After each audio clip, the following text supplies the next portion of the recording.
most people's. My parents were working. Let's get back to hydrogenation. I told you guys that hydrogenation is a syn addition mechanism. How many examples have I given you of hydrogenation? 2. You're on the. And I haven't given you any that show how they are syn addition. So I want to give you 2. One of them will be this 1,2 dimethyl cyclohexa. Oh my God, I'm sorry. It's just not coming out of my mouth right. I'm going to start over. 1,2 dimethyl cyclohexene with hydrogen and palladium. Do you guys remember what other catalysts can be used?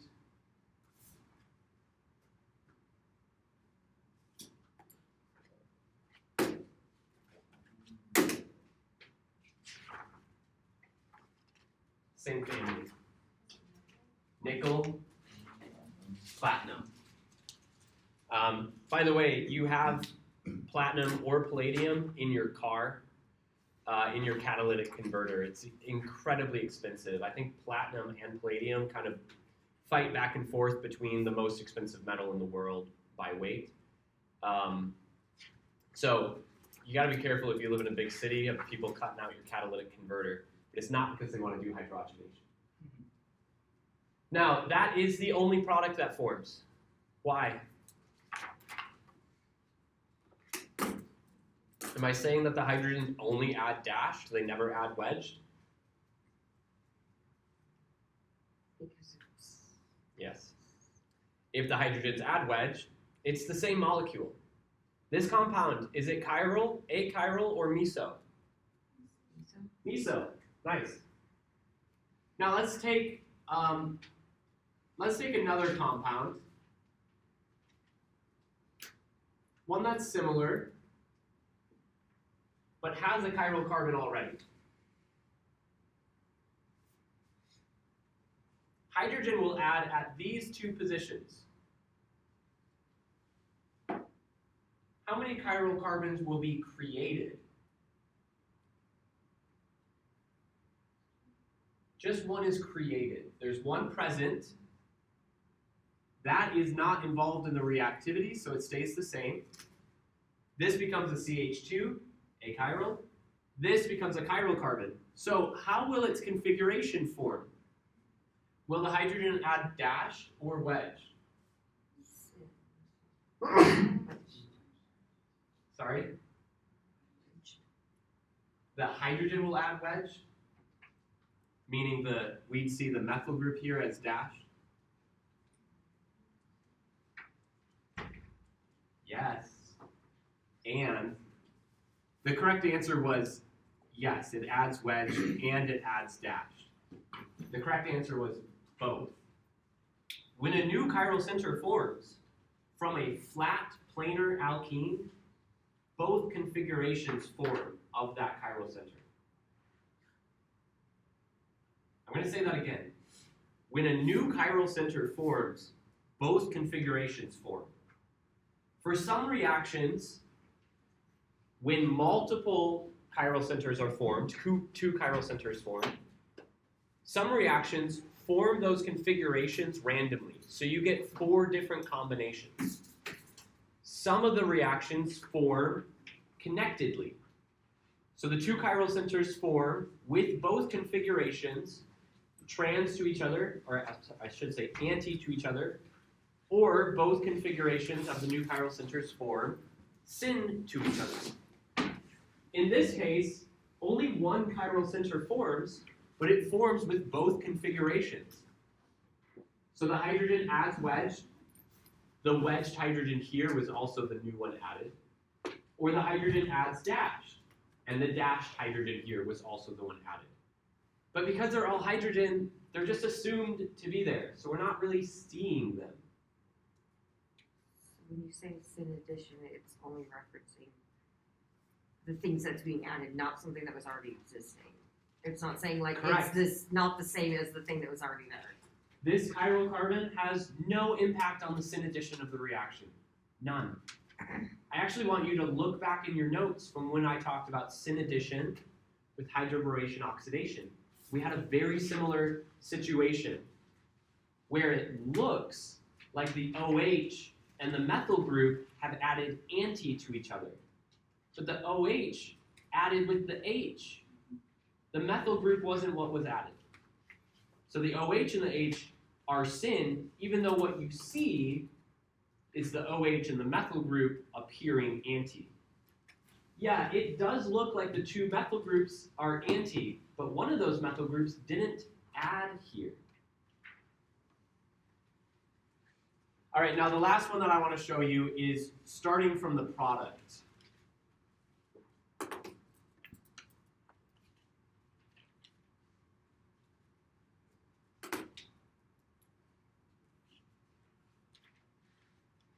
This is 3s4s 3,4-dimethyl hexane.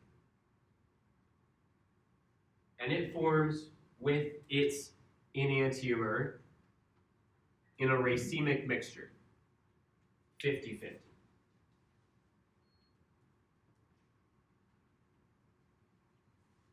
These have formed in a diastereomeric mix. They're diastereomers of each other. That tells me one of the chiral centers was not involved in the reaction. One of the chiral centers was present before, not created. The fact that these form in a racemic mixture tells me that the two chiral centers were formed together. They were formed at the same time. Well, here are my chiral centers. Let's take a look at the hydrogens that are there. H wedged, H dashed. Am I suggesting that these hydrogens have added anti in a syn addition reaction? They can't. So what are we looking at? We're looking at its lowest energy conformation. This has simply just gone through some sort of rotation. So let's show the correct energy conformation then.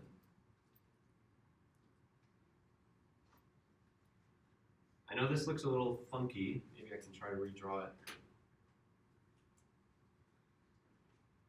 My bond line actually starts the same, zigzag, and then it's got this zig-zig, and then it comes over. This group here hasn't changed its conformation. That's exactly the same as it is here. It's a vertex that points down. But this vertex used to point up, and it has been rotated so that it now points down. So this group that was pointing towards you has gone through this rotation, and it's now pointing away from you. And now when we sketch in those hydrogens, we see that the hydrogens are syn to each other. Do you guys remember that we can only use cis and trans to describe groups on rings? We can't use cis and trans to describe groups on linear chains, and that's because linear chains can rotate. But we can still use syn and anti to try and say they're on the same face or they're on opposite faces. This is the conformation that the molecule formed in. And this actually helps me figure out what the alkene looked like. Cis 3-hexene.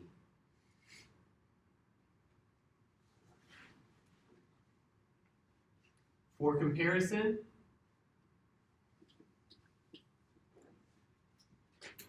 trans 3-hexene. I'm sorry. Don't have the methyl groups on there. Cis 3,4-dimethyl 3-hexene. For example, let's look at trans 3,4-dimethyl cyclohexene. And here, in the lowest energy conformation, the methyl groups do appear syn to each other. The hydrogens do appear syn to each other. So what I'm trying to tell you is The stereoisomer of the alkene determines the stereoisomer of the hydrogenation product, or the halogenation product, or the hydroboration oxidation product. The stereoisomer of the alkene impacts the stereoisomer of the product formed. What was the word you used that indicates they're on the carbons next to each other? Vicinal. I made a mistake though. Sorry, I just realized I wasn't making a face at you. Made a face at me. Real quick, could you just explain where that double bond went on that most recent example? On the I will. But first, this is not racemic. I could lose my license for that. I don't have a license. Why is it not racemic? There's no enantiomer for that compound. Why is there no enantiomer for that compound? Well, that's the definition of enantiomers. But I'm saying that compound has no enantiomer. Because the compound is meso. The compound is meso. You can't tell the compound is meso in this form. You can only see it in this form. Okay, Hayden, you asked about where did the double bond go? It was hydrogenated. We did an alkene addition reaction. We added hydrogen across the alkene. No? That's what this whole section is, actually. Alkene addition reactions. Did you watch yesterday's lecture? Yeah. Okay. So you actually saw a whole bunch of examples where the alkene goes missing, because that's what we're doing. Yeah. The challenging part here is that we don't always show hydrogens. So hydrogenation is one of the most challenging ones to look at Oh, yeah. because you're not paying attention to the hydrogen states. Is this clear to you guys? The cis-trans alkene shows up as different stereoisomers. Notice that I have one wedged methyl, one dashed, and here I have two wedged methyls. This actually forms as a racemic mixture. Stereoisomers of each other because they came from stereoisomers of each other. And you guys remember that you will have to predict starting materials at some point based on products that are shown. It's easy to predict the product of something like this. Oh, hydrogenation, syn addition. The alkene was just between those two carbons. But if you tried to do predicting the starting material of this, and you just put the alkene between those carbons, you get the wrong stereoisomer precursor. You have to first recognize that it comes from a different conformation and then put the alkene in. Or what I like to do is recognize that this bond line conformation cannot come from the same alkene bond line. So you can draw the alkene as the bond line is drawn, and then swap two of its groups and get the correct stereoisomer. It's kind of a cheat code. I don't know. It's draw the wrong stereoisomer because the bond line is easy to replicate, and then swap two of the groups to get the other alkene stereoisomer, and you have the correct precursor.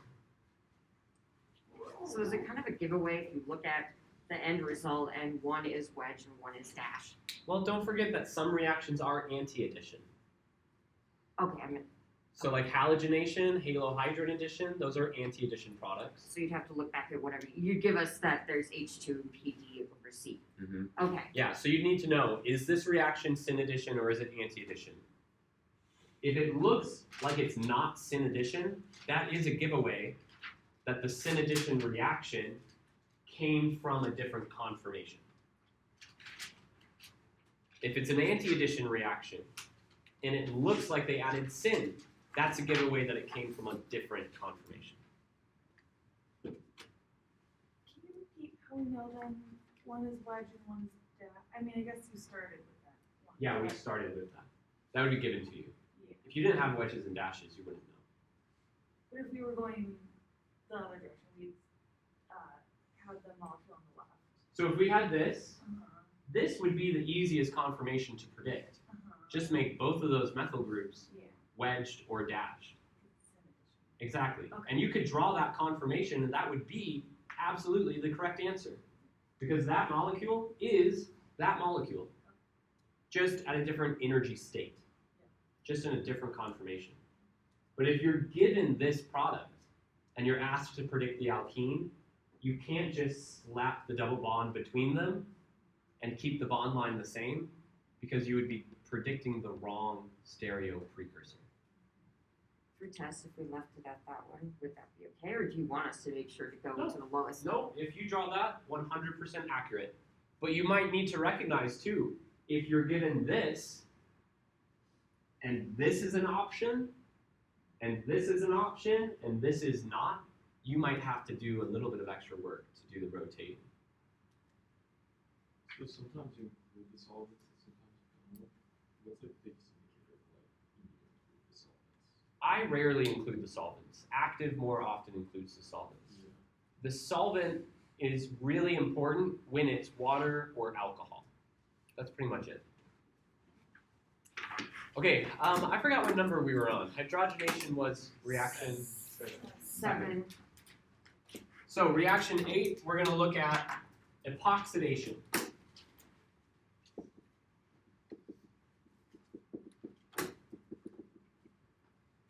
Our generic reaction here. Take an alkene, react it with MCPBA, and isolate an epoxide. Now I'm going to give you what MCPBA is, but I'm also going to tell you that some people simply abbreviate this as peroxy acid. When they say acid, they mean carboxylic acid. But when they say peroxy acid, they mean a carboxylic acid that has an extra oxygen. MCPBA is a peroxy acid. It stands for metachloroperoxybenzoic acid.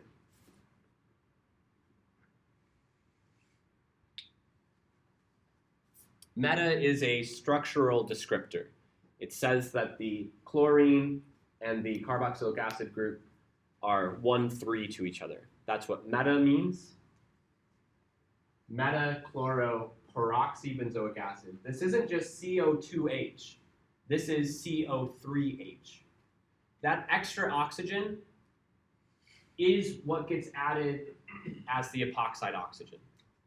So if you want to think about a byproduct in this reaction, the byproduct is metachlorobenzoic acid. One oxygen leaves from the peroxy acid.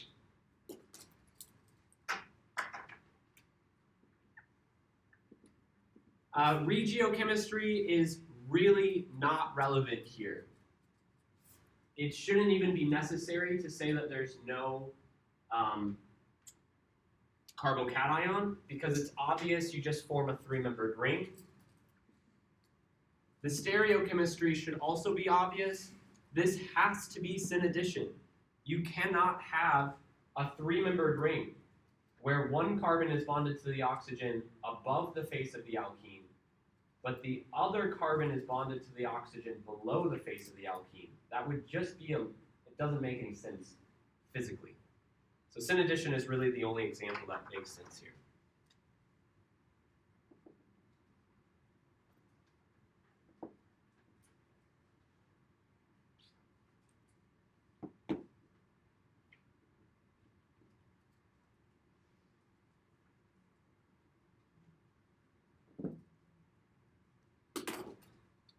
For all of those instances where one or more chiral center forms, you're going to get a racemic mixture. It's going to form both wedged and dashed. You can try to show it. It's not always easy to show the wedges and dashes on these three-membered rings. But if you say something like racemic after a product forms, then you know it forms with both configurations 50-50.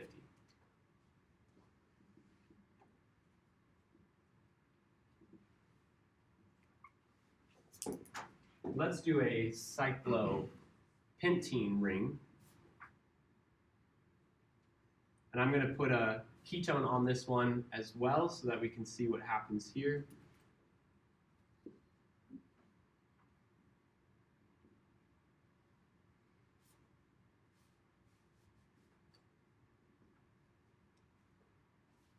We just form an epoxide ring.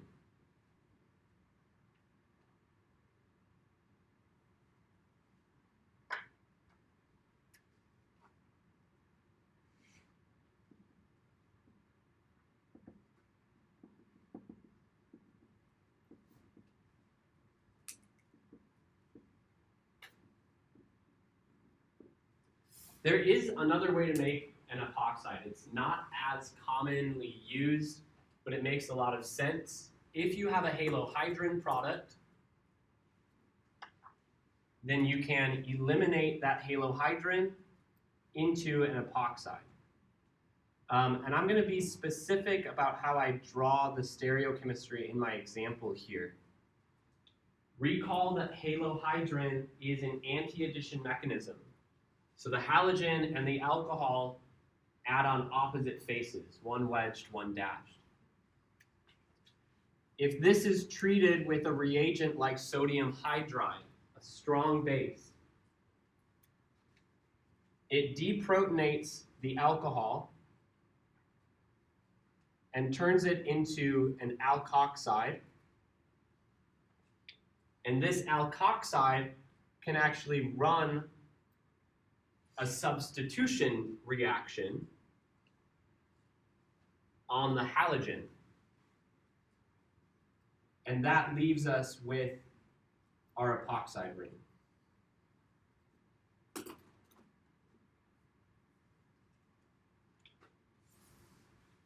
We could write that as two steps over the same reaction arrow.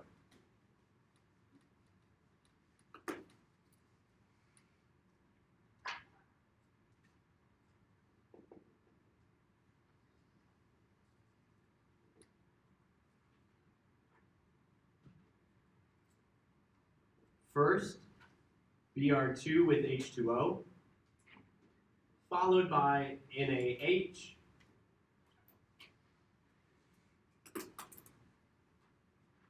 leaves us with an epoxide.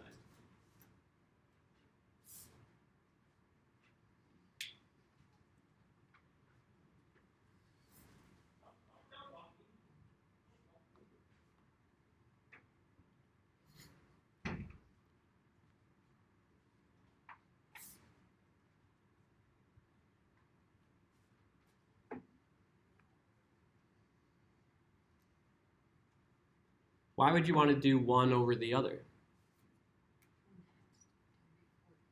Sorry? One has to be done.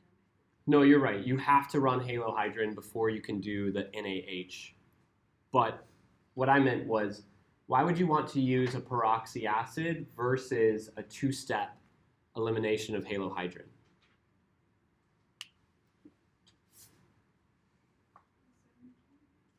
Less energy. I don't know. Maybe. It might.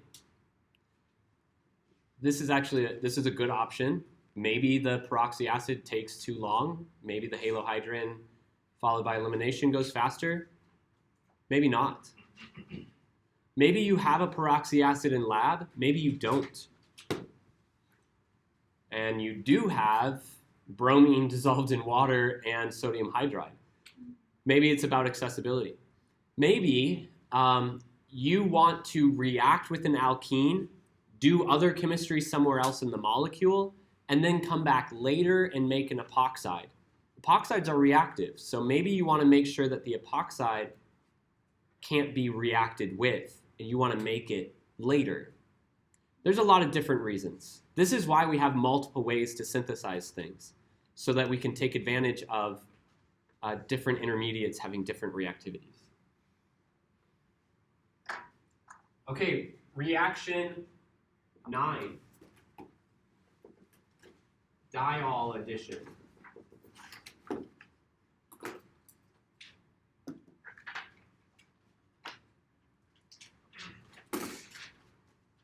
Take an alkene. React it with one of two things. Either cold potassium permanganate or react it with OSO4, osmium tetroxide. I will admit that both of these reagents do require a proton source, because you can't make a diol when there's no hydrogens available. The product is, once again, a vicinal diol, specifically.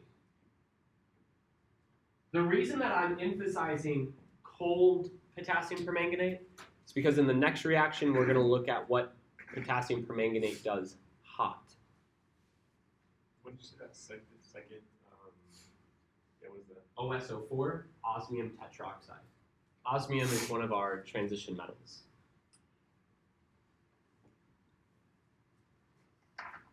Actually, both of these, manganate and osmium tetroxide, they are square planar reagents, so they exist on one plane. And they come over an alkene and sit down on it with two of its oxygens.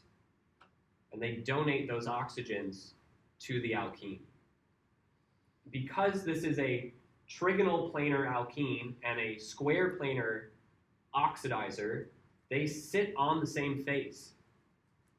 So when we talk about regiochemistry, we'll say that this is a vicinal diol that forms.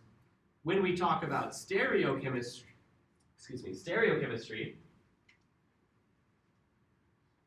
syn or anti or random. Think about flat alkene, flat oxidizer sitting on top of each other. Syn addition.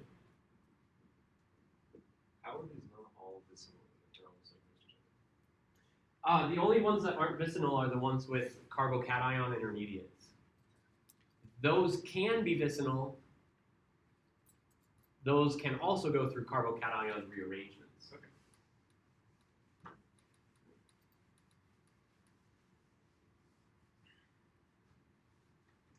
Okay, let's look at a couple of examples.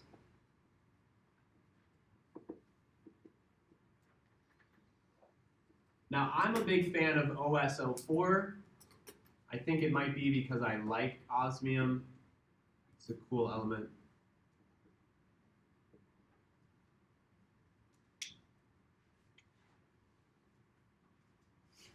Here's an example that shows there's no rearrangements, that the diols form adjacent to each other, but it doesn't highlight the syn addition.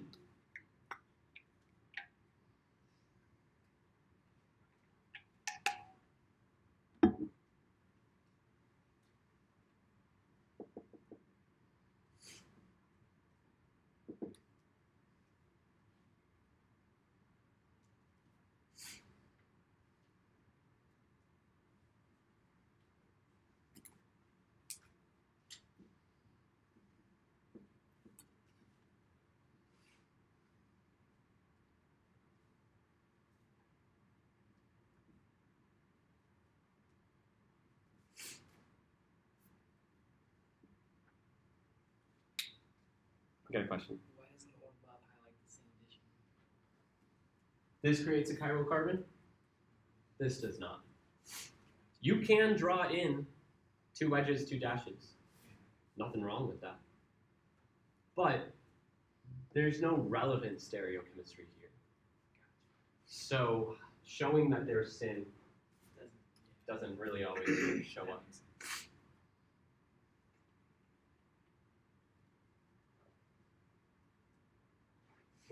shape called with the two rings? Bicyclic. This bicyclic structure has both an aromatic ring and just an alkene ring. Recall that aromatics are not alkenes, despite just having carbon-carbon double bonds. So none of this aromatic ring on the left reacts, but the alkene on the right does react. Surprising? A little bit challenging? So the carbon-carbon double bond in between the two rings is just a carbon-carbon double bond split between two rings. Right, and that's connecting the two rings. So let's imagine that this was not here, and we just had a methyl and methyl. You'd agree that that's an aromatic ring, and it's got two methyl substituents. So none of these carbons react like an alkene. All of them react like an aromatic ring. Now let's take those methyl groups and let's connect them with two other carbons. We still have just an aromatic ring, despite it looking a little bit more complicated because it has these other groups. But when you see that 6-membered ring with 3 alternating double bonds, honestly, you could just erase it because it's not going to react. That was a little bit dramatic, to be honest, but it's a good question. This might look like it's part of both rings, but it's really an aromatic ring, so it's not an alkene at all. If you said, hey, maybe this double bond and this double bond are alkenes, then you wouldn't have an aromatic ring, and all of these would be alkenes. But given that you have the conditions for an aromatic ring, can't act as an alkene. Is it too much in the weeds to ask if that middle double bond, if that pi bond was on the other side of that sigma bond, or is that not really? No, that's a good question. So even like chemical drawing structures, they'll do this often. You can actually put it on either side. Sometimes you can get the chemical drawing structure to put it straight down the middle. It's still an aromatic ring. Yep. The last thing that I would say is that these aromatic rings are always in resonance with themselves. So if we look at this resonance form, where each of the double bonds has simply moved over by one position, now you'll see that there's not a double bond between the two rings. Which of these forms exists? Neither. Yes, neither. And that's why you guys have caught me a few times not even drawing the double bonds, but just drawing a circle, which indicates there is a double bond at every position all the time. Although you can count the pi electrons here. Can you count the pi electrons here? No. So would those be racemic? This one? Tell me. Does this form a racemic mixture? I've got one yes, one no, one looping around. No? If it's not racemic, what is it, Carly? It's meso. There's a plane of symmetry in that molecule. So can't form an enantiomer because it has no enantiomer. Man, it's like we learned all those key terminology terms at the start of the semester so that we could apply it here. So if it was anti-addition, it would be racemic, right? Correct. Yep. If it was anti, it would be racemic. And if it was random, you'd have a diastereomeric mixture that has 2 different enantiomeric pairs, right? For this example, because you create 2 chiral carbons, if it was, because it's syn and it's meso, it's just one product. If it was anti, it would be enantiomers. If it was random, you'd have 4 different stereoisomers, 2 sets of 2 enantiomers. Okay. Feeling good? Is there any way to isolate your enantiomers? You know, this is a good question. You can actually synthesize one enantiomer over another if what you provide is a chiral reagent. So we call that an enantioselective reaction. It's not going to form both of them, it's only going to form one. The way that you do that is by having a chiral reagent that is typically sterically blocked on one face and then can only react from one face. So you control how this reagent reacts with the alkene or any other compound. That I would say is too much in the weeds for us. So we're just going to look at the most common reagents and whether they form meso, enantiomers, or achiral or distereomeric mixtures. All right, on to our last reaction, which is oxidative cleavage. I will be honest that this reaction feels the least like an alkene addition reaction. And we're actually going to look at two types. We're going to look at reductive ozonolysis. So ozonolysis is oxidative cleavage, and the one that we're doing is reductive oxidative cleavage. Feels a little oxymoronic, right? That's an O3, right? Ozone is O3, yep. So our generic reaction for reductive ozonolysis, take an alkene, react it with ozone, and I'll be honest, you're going to see this two different ways, so I'll highlight the difference in some color. Ozone with DMS or with zinc. Some people will say that you can react ozone and the reducing agent all at the same time. Other people will say that these need to be added as separate steps. I'm not going to take points off for this reaction if you don't show separate steps. But it really doesn't hurt to show them as separate steps. I also want to clarify what DMS is. These are considered reducing agents, and DMS is dimethyl sulfoxide. Dimethyl sulfide, SCH32. Do you know what? I want to make one modification to my generic structure here. Instead of assuming that these are all carbon groups, I'm going to specifically say that one of these groups is a hydrogen, and the other groups, let's assume, are carbon groups. We form two products.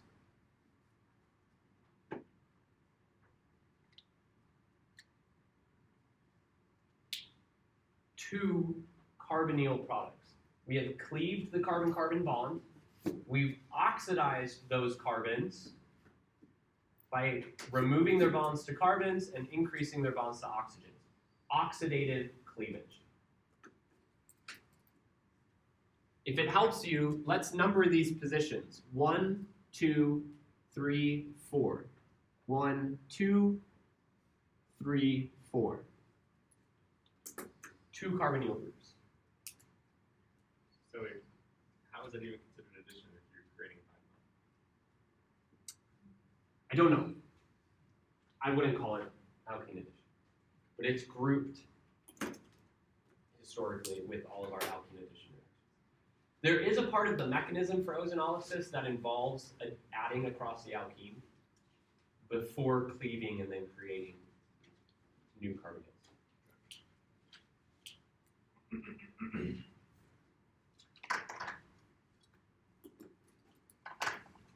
So the regiochemistry,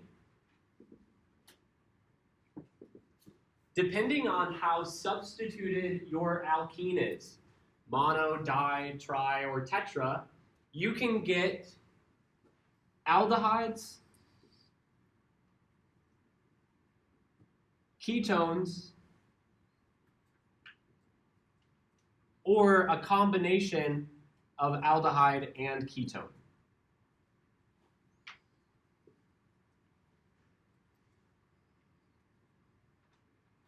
Those are the options. You guys okay with that? You put all hydrogens here, you're just going to get 2 aldehydes. You put all methyl groups here, you're just going to get 2 ketones. You have 2 hydrogens on one side, you get, there's so many different combinations you can have here.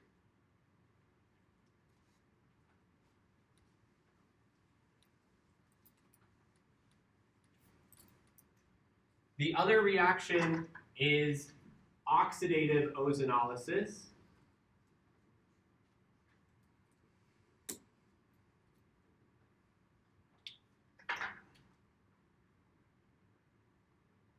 We're going to do the same thing here. We're going to highlight one of those positions as a hydrogen.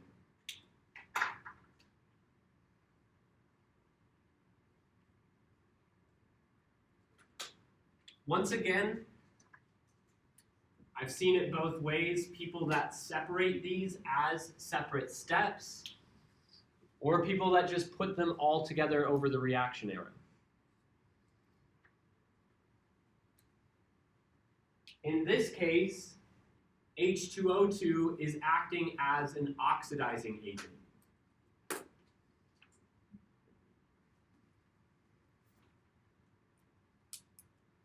However, instead of doing oxidative ozonolysis, you could run the reaction with hot potassium permanganate.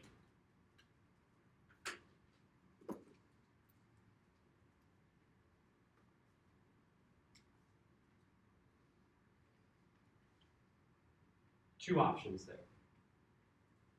Those of you in lab yesterday, or this week, I should say, you used cold potassium permanganate to take an alkene and do a diol addition.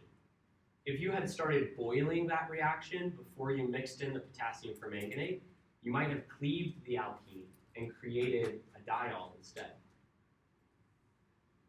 What's going to happen to this H? This is where the reductive and the oxidative actually come into play. Reductive ozonolysis leaves hydrogens as they are and generates aldehydes. Oxidative ozonolysis oxidizes that carbon, substituting a hydrogen for an OH, which generates what functional group? Carboxylic acids. Great work.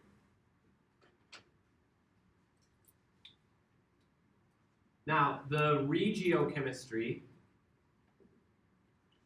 means that we can form ketones,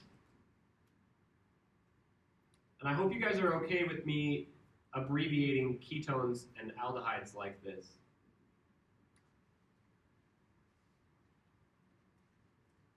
If there are no hydrogens attached, there's just carbon groups everywhere, you get 2 ketones.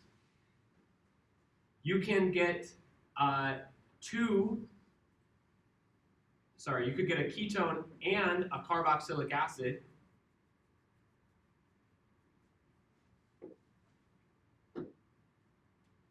And then there's a couple of odd scenarios.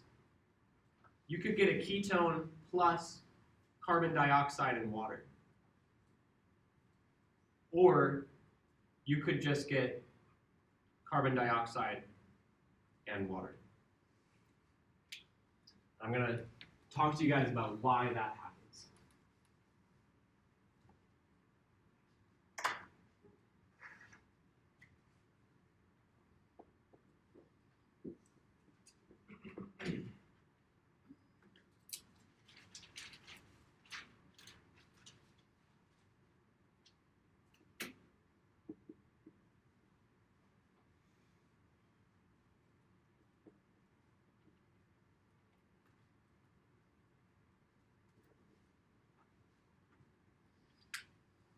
Here I take 3-methyl-3-hexene, specifically E3-methyl-3-hexene.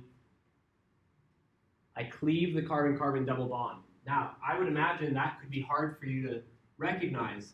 So I'm going to map my carbons, not all of them, just enough of them that I can keep track of what groups should end up in what positions. 3,4 gets cleaved. 3 becomes an aldehyde because it is attached to a hydrogen. 4 becomes a ketone because it also has a methyl group. You could remove that methyl group on 4, you'd get 2 ketones, 2 identical reagents.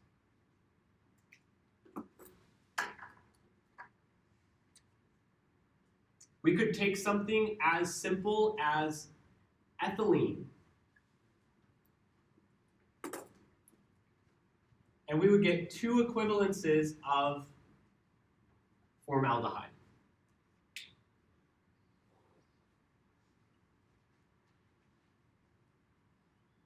Lastly, what I want to show you guys is what happens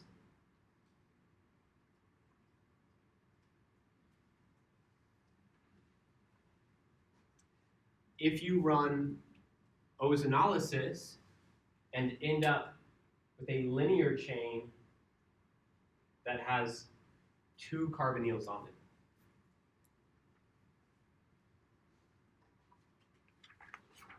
Started as a ring. And then the alkene was cleaved within a ring to unfold into a linear chain. Yesterday I showed you guys an intramolecular reaction with halo ether formation and how one molecule folded in on itself to form a ring. And we're doing the exact opposite now. So these are the 2 carbons that I feel are bonded to each other in the precursor. Those are the alkene carbons. So 1 must have been bonded to 2, and then I can see that they're connected here by 3, 4, and 5. So my ring size, when I fold this back together, is a 5-membered ring with a double bond between 1 and 2,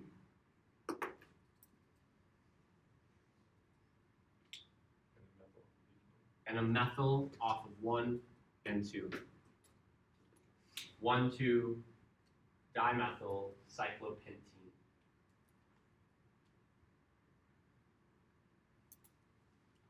Now here's one thing that I like to do when predicting the product of ozonolysis. I'll just elongate my carbon-carbon double bond in a very dramatic way. And then I just erase the middle of it and slap my oxygens in. That is what you're doing. Saw that double bond in half, make them both carbonyls. How do we account for the third oxygen in ozone? Great question. In the byproduct of DMS, which is dimethyl sulfide, this turns into DMSO. It's too bad our other Brett isn't here because he loves DMSO, which is dimethyl sulfoxide. So DMS absorbs that third oxygen. How do you account for it with zinc? Well, the zinc just becomes zinc oxide, zinc 2 plus, O2 minus. And what about here, where I've got 3 oxygens and 3 oxygens? Sometimes, only if there's a hydrogen. Sometimes I might have more oxygen, sometimes I might have less. But that's really the role of peroxide. The peroxide there is helping to add any extra hydrogens and take care of the O3 at the end. How are we supposed to know if it's only 2 or all of the oxygen used? Based on the number of hydrogens. So you'll notice that anytime there's a carbon connected to the alkene, that carbon stays connected to the carbonyl. But if there's a hydrogen connected to the carbonyl, that is what gets oxidized to a carboxylic acid. We haven't seen those examples yet. That's what we're going to look at next. You guys okay if I clear this side? I know I just added some stuff about DMSO. Jamie?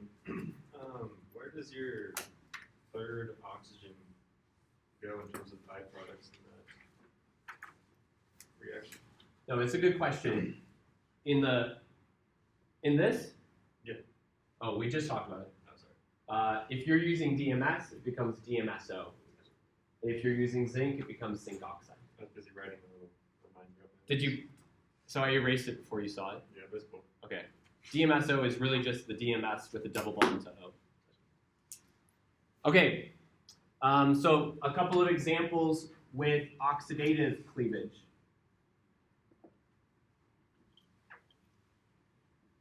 I was talking earlier about those of you in lab this week and how we had this 4-methyl cyclohexene and we reacted it with cold potassium permanganate. But let's figure out what would happen if we reacted it with hot potassium permanganate. What if we had boiled that reaction?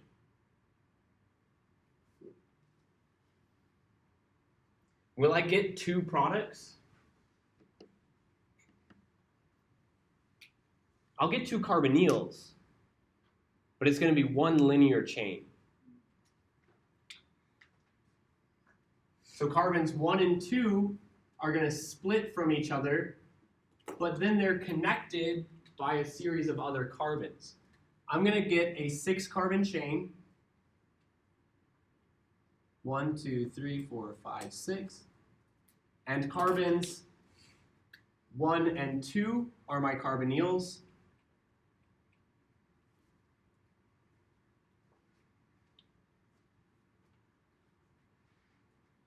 Should I get functional group of aldehydes?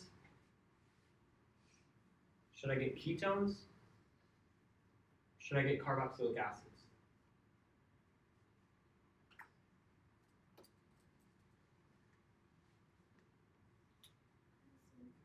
Carboxylic acids. What I have resembles this right here. An alkene carbon bonded to an H. That H gets oxidized to OH on both sides. What else have I lost? The methyl. Now I told you guys that this was 4-methyl cyclohexene, and yet the way I numbered it, it's showing up on carbon 5. That's because I didn't map it by IUPAC nomenclature. I just mapped it. I numbered them in a way that I could keep track of what was where. So when I add the methyl group into my structure, I've actually got a map number for it. That methyl is on carbon 5. There's my product.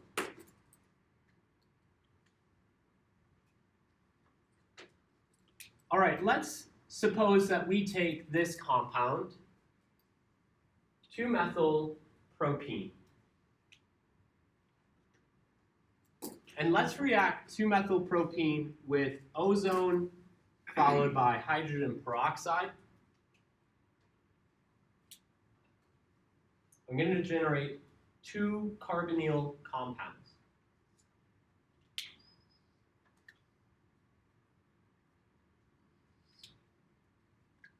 One of them is a ketone. That's the one that contains carbon 1 and carbon 2. That's actually acetone. The other compound will be a 1-carbon carboxylic acid. But notice that carbon 3,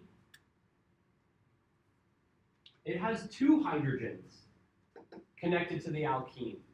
Both of those hydrogens get oxidized to carboxylic acids. Do you guys know that compound? H2CO3. In your blood, you've got a little bit of H2CO3 and a little bit of HCO3 minus, and probably not a lot of CO3 2 minus. It's carbonic acid. Anybody drinking a soda is drinking some carbonic acid right now too. What do you know that carbonic acid does? Especially in your sodas, hopefully less so in your blood. It releases carbon dioxide. So I told you that in some cases you get a ketone and carbon dioxide in water. That's because carbonic acid is not stable. Carbonic acid readily decomposes. You can see the H2 and O leave as water, and then the CO2 leaves as carbon dioxide. Why is it unstable? Okay. And why does trinitrotoluene explode when it's heated? When you draw trinitrotoluene, nothing looks explosive about it. The reason that That one's obviously expensive. you think so, Like, just look at it. just look at it. Nothing looks wrong to me. That's TNT, by the way, in case that wasn't clear. Carbonic acid, why is it unstable? I can't give you a really good answer for that. It's just the oxygen's all close together. It's only one carbon holding together.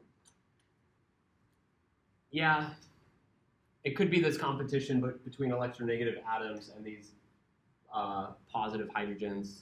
I don't know. Don't have a good answer for you. But I will say that the reverse reaction does happen readily. When you have CO2 and water, they can mix to form carbon dioxide. This is what's happening in your blood. The CO2 that your body produces reacts with the water in your blood to produce carbonic acid, which donates a hydrogen and stabilizes itself as bicarbonate. It also is happening in our oceans right now. We're pumping a lot more CO2 into our atmosphere than Earth has seen in a very long time. And so that CO2 is reacting at the surface of the oceans. And it's absorbing into the ocean as carbonic acid, where it then generates, it donates a hydrogen to more water and produces bicarbonate, which is more stable, doesn't decompose, and it's acidifying our oceans. So pumping CO2, yeah, it traps IR gas in our atmosphere, and that warms our atmosphere. It also is absorbed into the ocean and increases the acidity of the ocean. So pretty drastic effects of CO2 being emitted. Okay, should we do another one? Just one where we see like a carboxylic acid and a ketone form.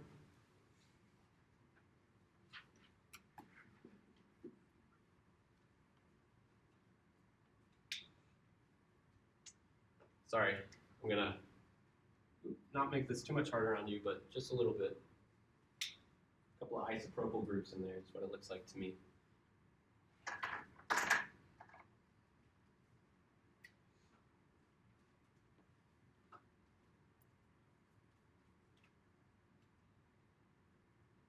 So we've got 2, 3, 5 trimethyl. No, I should start over. Trans 2, 3, 5 trimethyl 3 hexene. I'm gonna do some mapping just so I can keep track of where my carbonyls are gonna be, and this is the bond that I want to break to form my carbonyls. So I'm gonna form one carbonyl. Again, if you want to, this is a great opportunity to just draw an exaggeratedly long double bond and then erase that double bond and slap in some oxygens and then oxidize any vinylic hydrogens to a carboxylic acid. And if you wanted to redraw them as normal structures, this is what you get.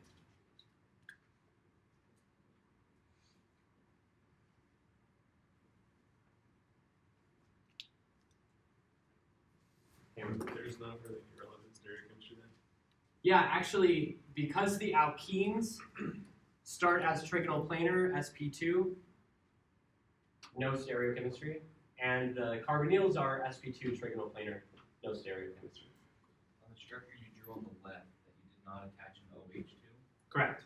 immediately to the left of that double bond that the O is on, so within your box, You attach an OH there. Yep. Is there not an equivalent place to attach an OH right there? Nope. Why? Carbon 3 is connected to a methyl and an isopropyl, so it can't be oxidized. Carbon 4 is connected to an isopropyl and a hydrogen. And I just erased it, but it's the hydrogen that gets oxidized to a carboxylic acid. Okay. Same reason here, carbon 2 bonded to 2 methyl groups forms a ketone. So your regiochemistry predicts your functional groups. A carbon that is fully substituted with carbon groups, ketone. Just one carbon group, carboxylic acid. 2 hydrogen groups, carbon dioxide, as we saw there.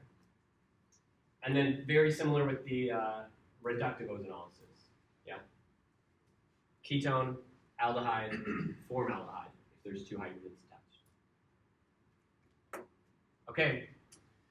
I would give you guys a break, but I think I'm going to need this time to get through mechanisms in a reasonable manner. So if you need to, I encourage you to get up and move around. But we're going to keep going.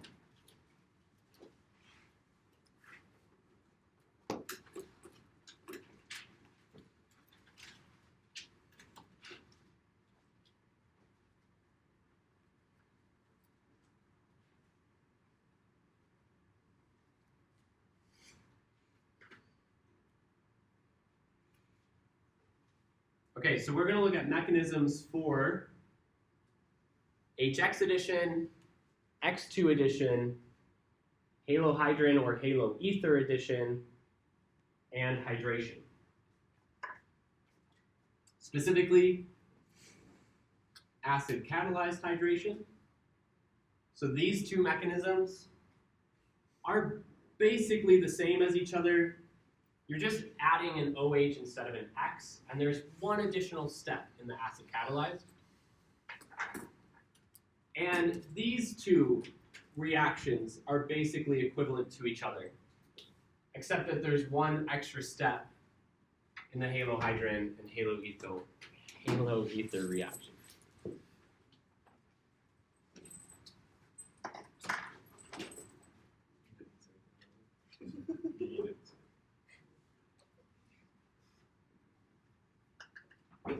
Let's come back to this HBr addition reaction that we've been looking at. And let's show the mechanism. I want to remind you guys that when I show the mechanisms, there are 2 ways to do it. Stepwise, where you show each step at a time, or fully sequentially.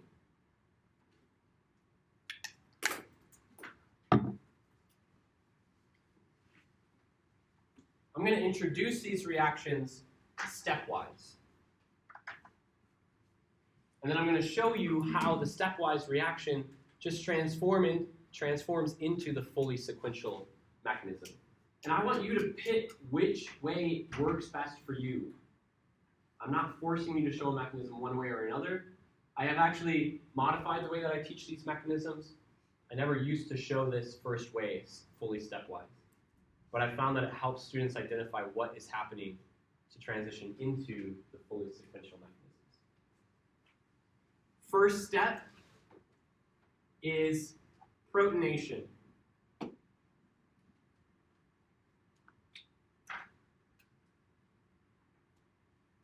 The alkene reacts with an acid. How do I know that's an acid? Because I took Gen Chem. And we know that HBr is called hydrobromic acid. Alkene acts as a base. Br becomes the conjugate base, Br minus.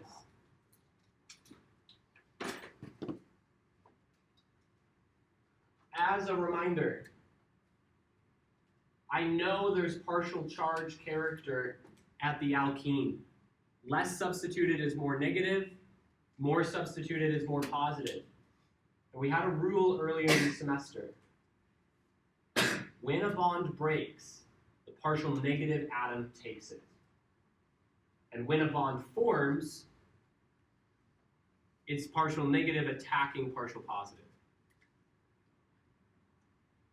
So, bond breaks to the partial negative, bond breaks to the partial negative. That means that I get a positive charge here.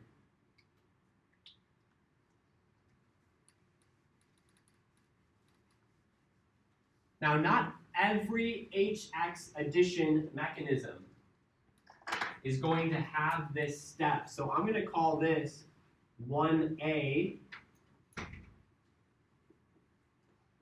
carbocation rearrangement. Is the terminal carbon usually the partial negative one? The less substituted. Oops, I just wrote carbon because you said carbon.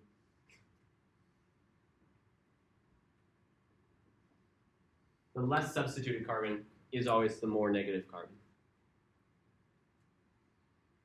I'm not calling this step 2 because not every HX addition mechanism has a carbocation rearrangement. This one does, because my secondary carbocation formed adjacent to a tertiary carbon. So the hydrogen shifts over with its electrons.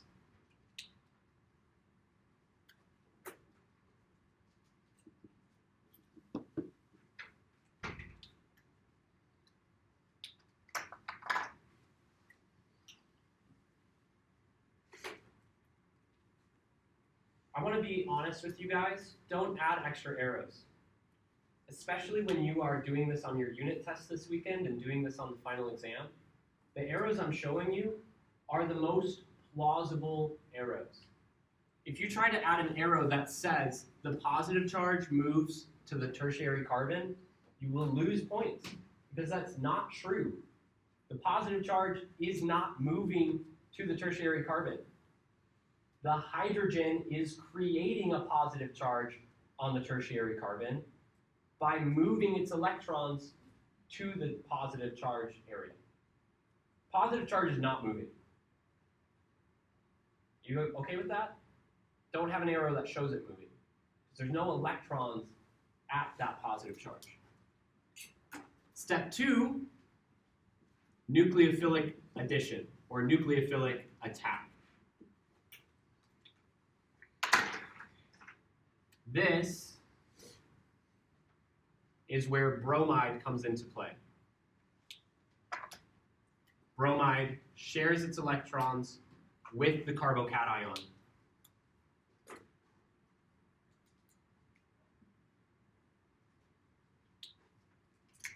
I do want to mention a couple of things.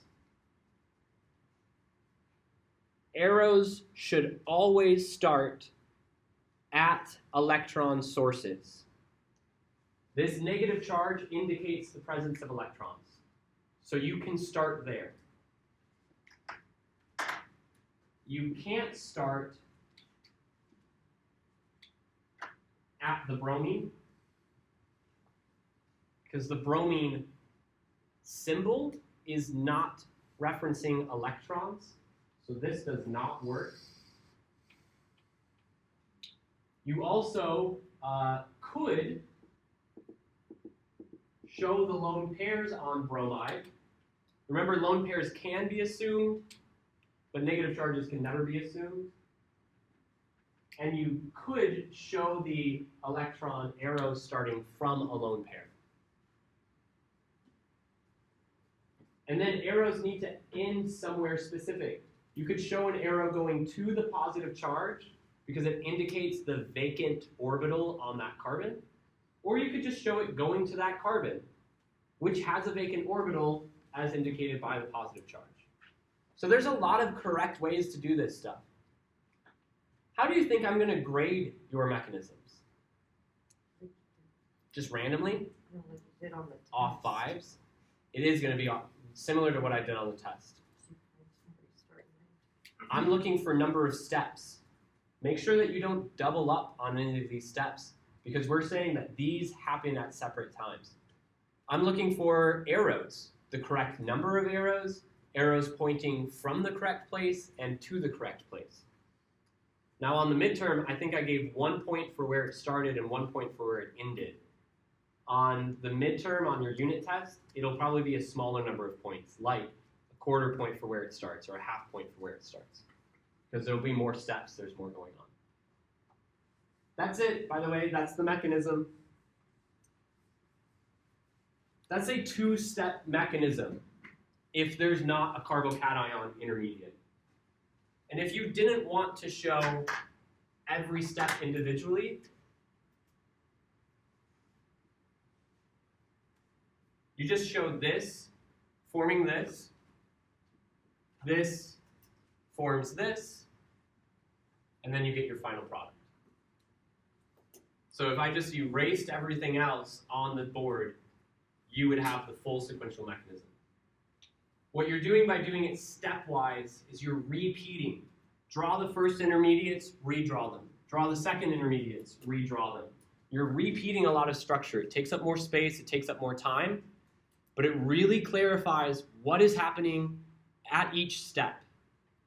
If you do it fully sequentially, every step has arrows on it, and it can get a little bit cluttered. Any questions?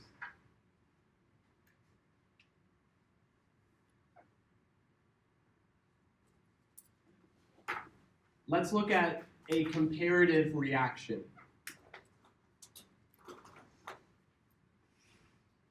The acid-catalyzed hydration.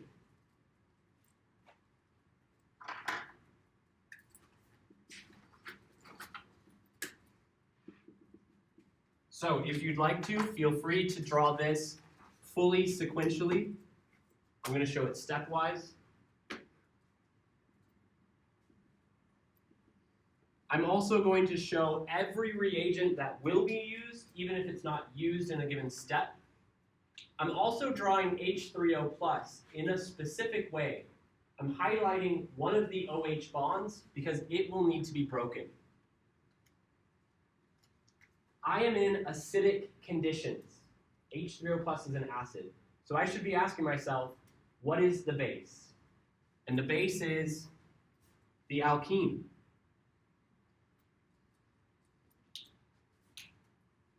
Now, in this alkene, it doesn't matter which carbon attacks because they're equally substituted.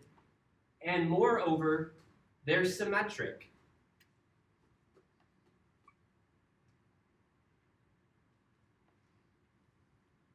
So I'm not gonna highlight the H that adds on. Oh, sorry, I put that on the wrong spot. I'm not gonna highlight the hydrogen that adds, but you could. You could show it's a CH2 there now. I'm only putting the positive charge where I am because the product as it's drawn is shown this way. Any carbocation rearrangements? No. That means there's no part 1A. So this is followed by a nucleophilic attack. I'm sorry, guys. I made a small mistake on my products. I didn't show the water that formed as the conjugate base, and I didn't show the water that hadn't reacted yet.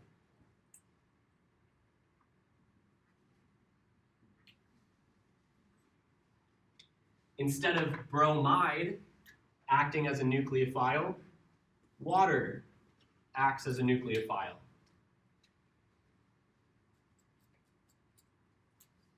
That means that the oxygen now has 3 bonds. Think back to the very first week of class when I told you to get familiar with common bonding patterns and charges. Oxygen makes a 3rd bond. Oxygen takes on a positive charge.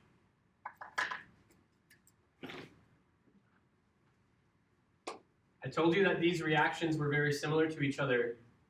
Acid catalyzed just has one additional step, and that is deprotonation.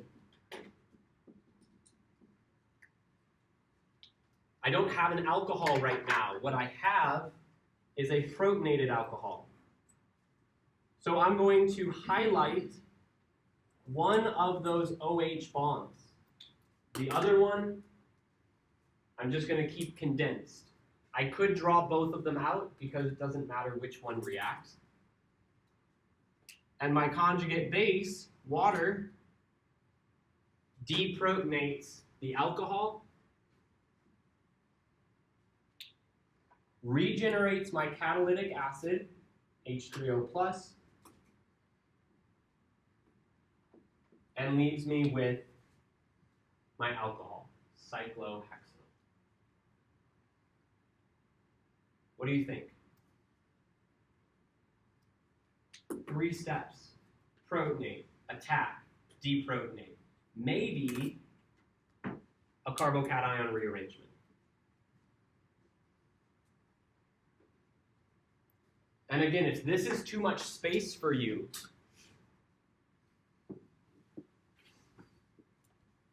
that's the sequential mechanism.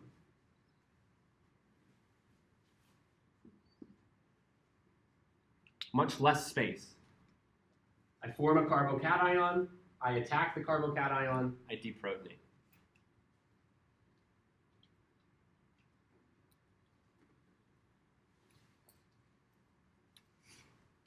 If I'm going to be honest, on your cheat sheet, I would say you don't need to have a mechanism for HX and for acid-catalyzed hydration. You could have a mechanism just for acid-catalyzed hydration, and just a little note at the bottom that says HX doesn't have a deprotonation step. That's the only difference.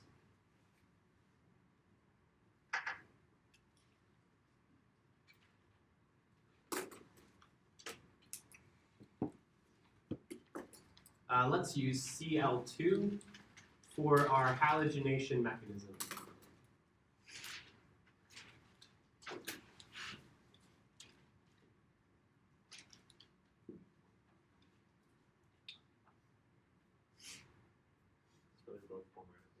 No radicals here.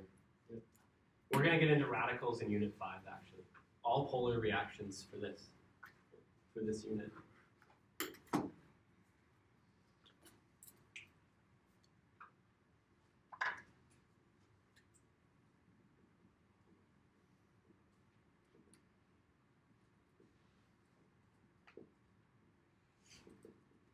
Step 1.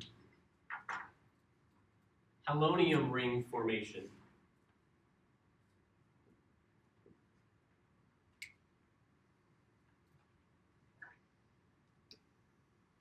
Instead of showing you the arrows and then what forms, I'm going to show you what forms and talk together about how that tells us what arrows need to be there. We've looked at this. You guys remember? This isn't the first time you've seen this reaction. It's just the first time you know you'll be graded on repeating it. Sorry if that sounded weird. I need to form a bond between both carbons and one of the chlorines, and then the other chlorine needs to leave.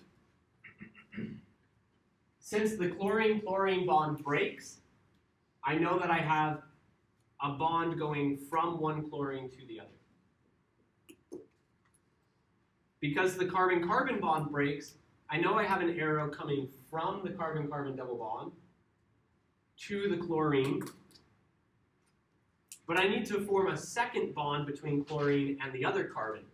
That means chlorine uses one of its lone pairs. And I can prove that by saying chlorine has 3 lone pairs here, and only 2 lone pairs here. Don't know that unless you're good at practicing your lone pairs. Now, I can't draw an arrow that just says from chlorine to the carbon because chlorine is not a lone pair. So when I word this on your tests and your exams, what I say is show all relevant lone pairs. This is a relevant lone pair.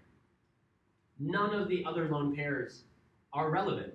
None of them are involved in creating or breaking bonds. Is there any partial negative or partial positive character across this alkene? No. So it doesn't really matter where I attack or where I attack from. But if they were not symmetric, then I would have a predictable way of which way the electrons would flow. Now, I showed this as forming a wedged halonium ring. That's what this is called. It looks like an epoxide, but it's got a halogen and a positive charge. Specifically, this would be the chloronium ring. If bromine was in there, it'd be the bromonium ring. Iodine, the iodonium ring. I decided to show it as wedged. That means that my chlorine attacked from the top face of my alkene.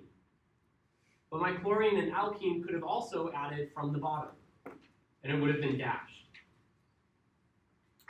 The second step in this mechanism is a nucleophilic attack. You could also look at this as being ring opening. That's what it will do.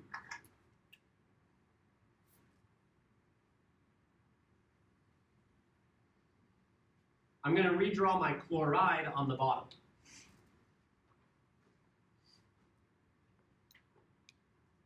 Now, I've been given a specific stereo conformation where the carbon on the left it has a wedged chlorine and the carbon on the right has a dashed chlorine. Remember that this is anti-addition.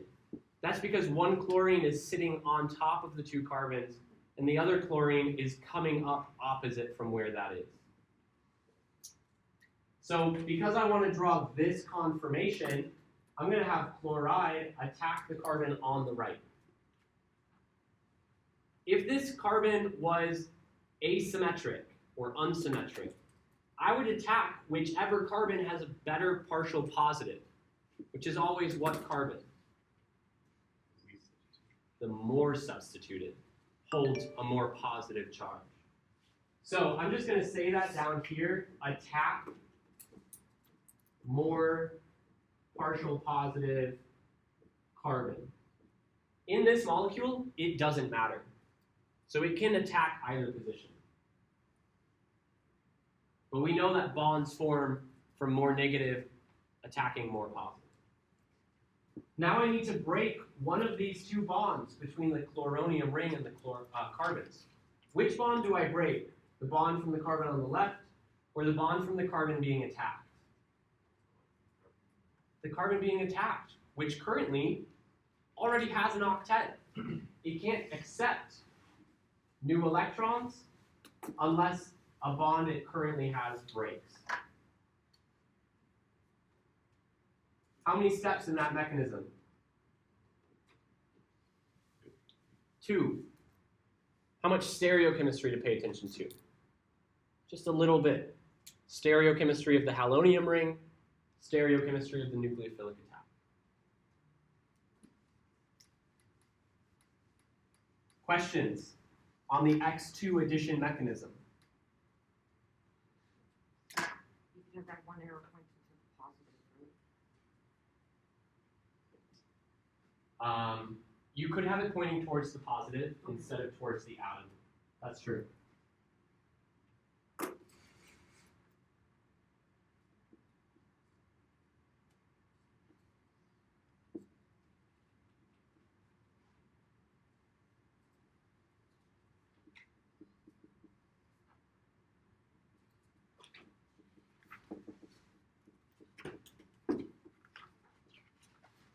Now, let's look at our last mechanism, the halohydrin or haloether. I'm going to show you the haloether because I want to make sure that we identify just a little bit more how complicated it is. The halohydrin has a very similar step at the end where you just deprotonate a hydrogen. So does the haloether. We're going to go through why it forms an ether and not an alcohol. Now, I've given you that it forms an enantiomer. We're going to show the mechanism to form the enantiomer shown. We could show a mechanism with stereochemistry that forms the other enantiomer.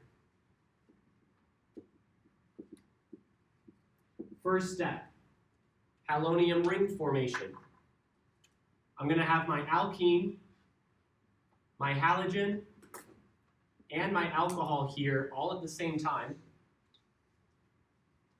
But in the first step, only the halogen and the alkene react. Alkenes and alcohols, not reactive to each other. Now this alkene does have regiochemistry. It has a more negative region and a more positive region. So, when we have these three arrows, bromine attacks where? It attacks the more substituted. It attacks the more positive carbon. And the alkene attacks from where? From the less substituted carbon. And then the bromine-bromine bond breaks.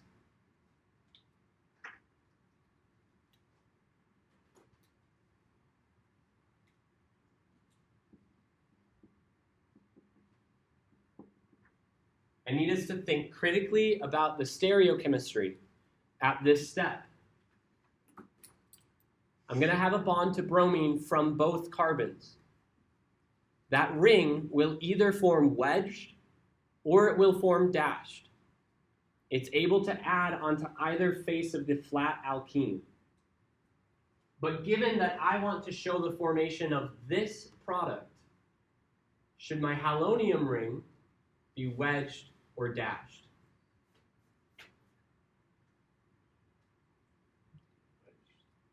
Raise your hand if you think the bromonium ring should be wedged. Raise your hand if you think the bromonium ring should be dashed. Only a few more hands on the dash than the wedge. If I want the ether to be wedged, and the ether is going to do an attack after this, then the ether is adding opposite of where the ring was, anti-addition. So the ring must be dashed in order for the ether to add wedged. Yeah? So I'm going to have dashed bonds down to bromine plus a positive charge. It's not the end of the world if you leave it as lines and then come back later to fill in the stereochemistry once you feel better about what needs to happen. Next, we have our ring opening.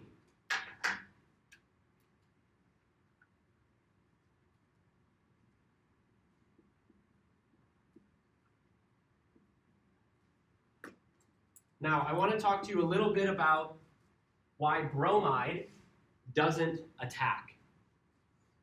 This matches perfectly to our last reaction. Chloride ion opens the ring. Why is it that bromide ion doesn't open the ring? It's diluted. Methanol here, or water, or any alcohol, is our solvent. It's there to like 1,000 times greater quantity. So for every molecule of bromide, for every ion of bromide, I've got 1,000 molecules of methanol that are surrounding everything, interacting with the ions. So what I like to say is that this gets diluted, and this is more prevalent.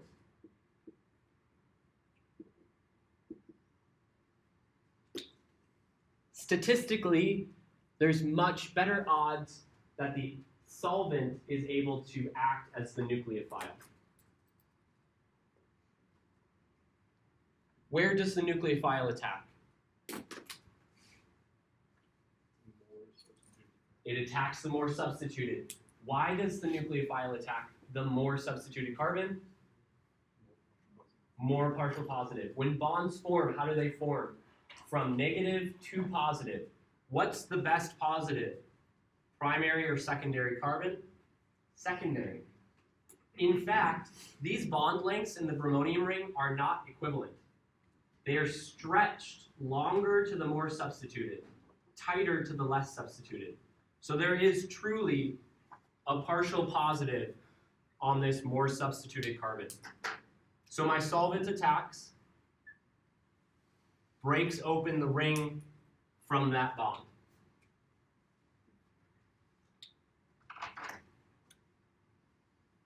Now this is where I want to make sure that my ether has the proper stereochemistry.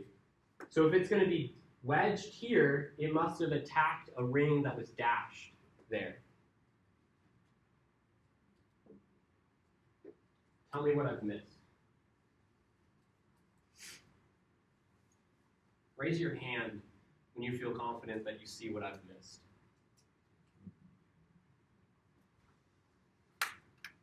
One, two, three. That's not raising your hand, Jamie. But you got it. I've missed the positive charge on my ether.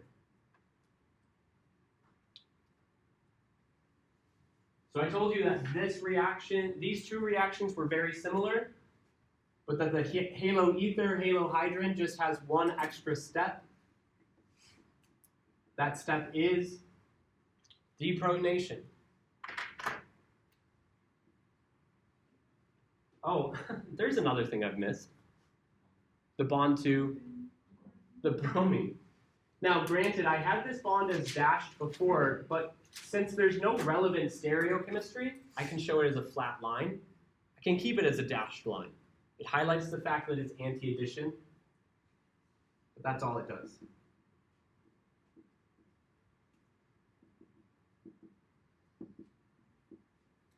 In this deprotonation step, I want to make something clear.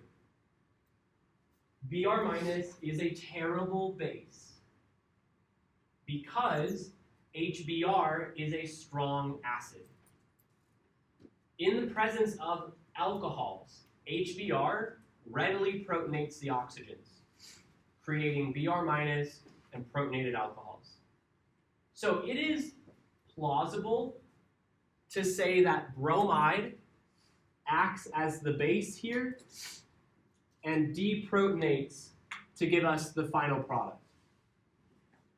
That could happen. And it gives us our byproduct of HBr.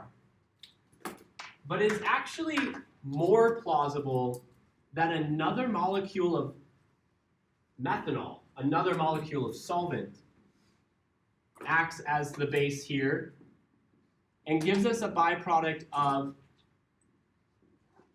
methylammonium ion, methyloxonium ion, and bromide. I would accept either one. I do agree that bromide acting as a base just makes more sense.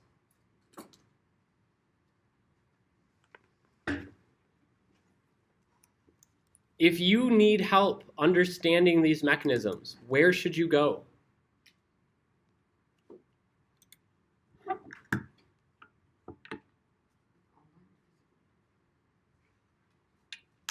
Go to the STEM Center. Ask Johnny Pope for help. Come down to our homepage, linked to ChemTube 3D. Under the organic drop-down menu, go to the electrophilic addition to alkenes. You get HBr, you get epoxidation, you get the X2 addition. I want to tell you guys, some of these mechanisms are super cool. But I don't want you to just memorize these mechanisms. I want you to master these mechanisms. So I'm giving you 4 mechanisms that you should be able to develop a chemical intuition about solving. Are you in acidic conditions? Do you have nucleophiles? What is going to attack at what region? Where? But if you master these, you should have the skills to look at any of the other mechanisms that we haven't gone over. Mechanism for epoxidation, mechanism for oxymer reduction, hydroboration oxidation, the mechanism for ozonolysis. I know a lot of institutions where the professors always put ozonolysis on the learning objectives, sometimes put ozonolysis mechanisms on the exams. Ozonolysis mechanism is one of the least intuitive reaction mechanisms there is. Epoxidation actually makes a lot of sense once you follow the bonding pattern. I'm asking you only to master these 4. So practice them. Go home. Do them as many times as you can by memory, and then go back and check your notes to see what arrows you forgot, what steps you forgot, what steps you doubled up on. Okay? We got a unit test this weekend that's going to test you on it too. Next week we'll come in and we'll explore all sorts of reactions with other functional groups. Have a great weekend. Happy studying.